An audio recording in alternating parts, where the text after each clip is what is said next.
The kind joy when person they get when you know say wetin you dey eat for your belle, wetin you and your children, your family dey eat for belle, say na organic, na original, and na you do am by yourself.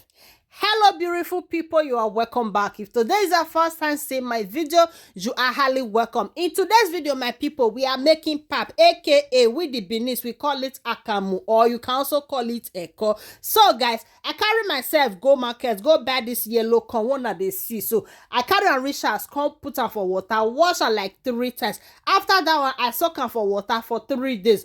After 3 days, that be this one. So I dey wash am again like 2 to 3 times again. Then I come carry this my odogun machine one dey see. So I come carry am come out, use am come blender. So as we dey blend that one aside, now I carry this my soya milk bag. I come use am take tie this my small bucket, a big container. Then I will come use am take filter and I filter abuse. I don't know my people, I don't know the English, but now see wetin I dey do shy head. So I can't do am like this, guys.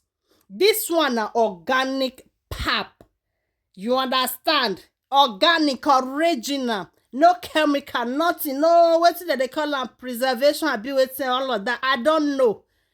Look at it now. After that one, my people, I can't remove the water, cover am for like few hours, make the thing for settle down, balance well. Una see am now, then I come dey remove the water again.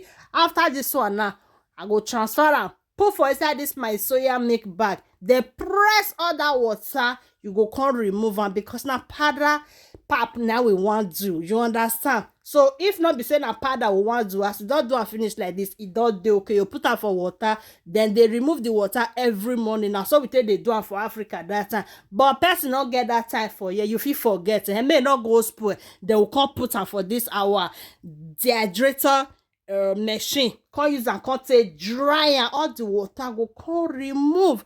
Then I put am for 6 hours. Look at it now, the thing don already dry. Then we are going to be blending it again to put am for powder form. You understand the hair? Now be wetin we dey do. Look at it now.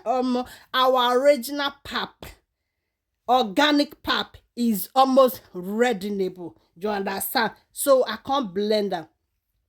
Guys, if you know say don't watch this video reach here, it means say you dey enjoy my video and you never follow, you just dey watch also free of charge. Wetin na kilo dey, wetin dey happen, wetin dey sup, mama, papa, auntie, uncle, oya na make una follow this page. As you do, may God highly bless you. And to my returning followers, I say may God bless you all as una take dey support una get.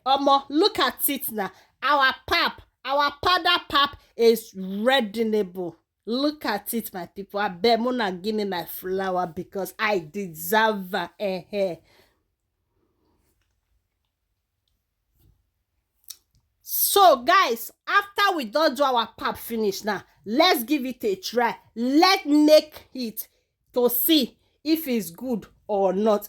We not fit just make her like that. I will not show now how the thing be, how it go take come out. You understand? So I carry 2 spoons for inside, mix am with cold milk, come put am with hot water. Look at it, guys. My original pap is ready.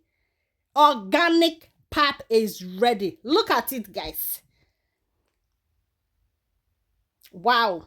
Then I put am for pot again because now like this, now my grandmama teach me. Once you don't make your pap finish like that, put am for water for inside pot again for like 5 to 10 minutes, make it for done well.